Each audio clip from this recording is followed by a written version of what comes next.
Why does Paul say in Galatians 1:8, or an angel from heaven, when in Colossians 2:18 he warns us that we don't see angels today? So let's get two passages together at the same time. Get Galatians 1:8 and then get Colossians 2:18. So Galatians 1:8 and Colossians 2:18.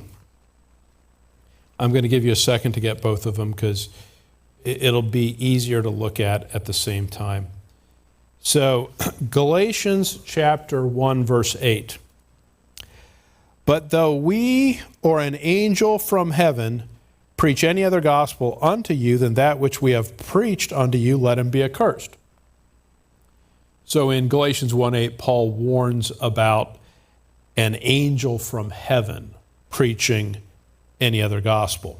Now keep this, but look at Colossians 2:18. Let no man beguile you of your reward in a voluntary humility and worshiping of angels, intruding into those things which he hath not seen, vainly puffed up by his fleshly mind. When Colossians 2:18 refers to intruding into those things which he hath not seen, it's making the point that people do not see angels today. Now, you may be familiar with people write books and they have TV programs and all this sort of thing, and people claim to be visited by angels and interact with angels and so on. Is that stuff true today in light of Colossians 2:18? And it's not, right? So just to put a very fine point on it, Colossians 2:18, let no man beguile you of your reward in a voluntary humility and worshiping of angels, intruding into those things which he hath not seen. Now, if that verse is true, then no one sees angels today, right? And it doesn't matter what programs they're on, and it doesn't matter their testimonies and all that stuff. It's not happening on the authority of Colossians 2:18. So now let's understand the question. In Galatians 1:8, it's a caution, and it says, but though we or an angel from heaven preach any other gospel unto you. But Colossians 2:18 says that people don't see angels. So how could an angel preach any other gospel unto you if you don't see angels? How do we reconcile those? The answer to that is that I believe what's going on is that Galatians 1:8 is an example of hyperbole. Now, what do I mean by hyperbole? Hyperbole is extreme exaggeration or overstatement, especially as a literary or rhetorical device. So, hyperbole essentially is extreme exaggeration. If you say, I'm so hungry, I could eat a horse. Okay? You really can't, right? You may be very hungry, but you couldn't eat an entire horse. I think what's going on in Galatians 1:8 is hyperbole. Now, why do I say that? Get with me 1 Corinthians 13, verse 1. 1 Corinthians 13, verse 1. Now, 1 Corinthians 13 is the famous chapter on charity, and we're going to look at the first couple verses. And as we look at these verses, I want to ask you the following question. Is Paul saying that he can actually do all these things, or is he exaggerating? So 1 Corinthians 13:1.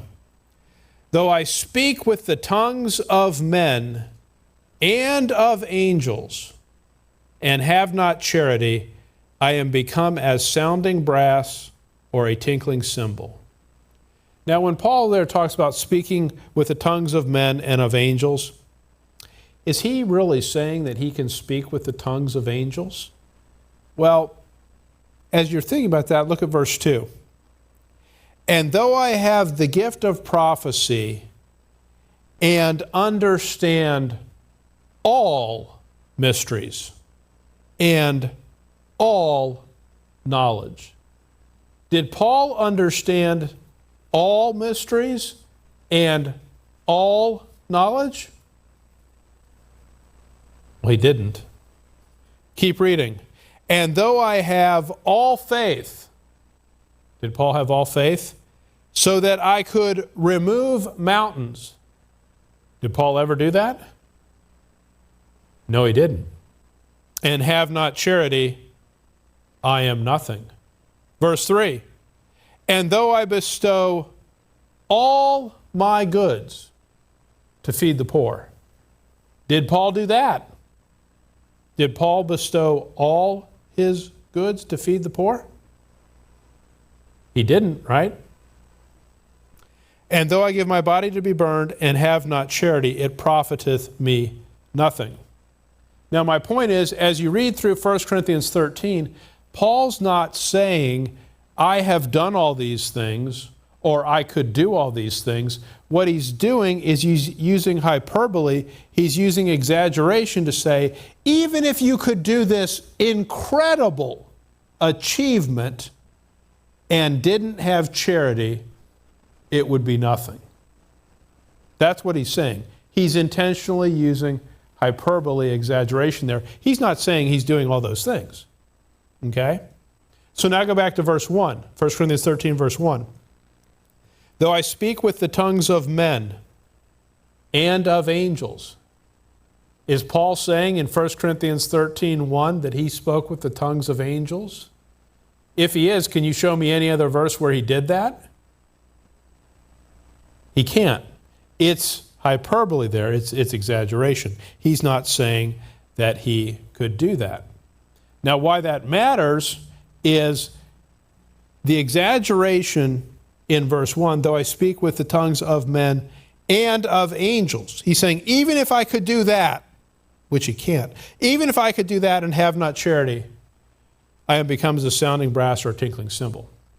In 1 Corinthians 13:1, he is using angels as hyperbole, as exaggeration. I couldn't do this. I can't do this, but even if I could do this, I would still be a tinkling cymbal if I didn't have charity. I'm going to suggest to you, Paul is doing that exact same thing in Galatians 1:8. Go to Galatians 1:8. But though we or an angel from heaven preach any other gospel unto you than that which we have preached unto you, let him be accursed. What Paul's saying there is, whether it's me or even an angel from heaven that preaches any other gospel, let him be accursed. His point is, even if it's someone of greater renown and reputation and repute that does this, let him be accursed. He's not saying that angels are actually preaching unto them, for the simple reason that, does anyone see angels today during the dispensation of grace? And the answer is, they do not, based upon Colossians 2, verse 18. So back to the original question, why does Paul in Galatians 1:8 say, or an angel from heaven, when in Colossians 2:18 he warns us that we don't see angels today?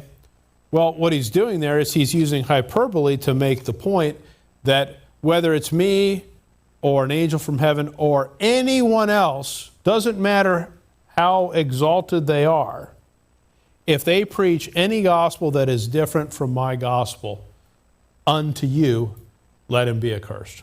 That's the sense of what Paul's saying in Galatians 1:8.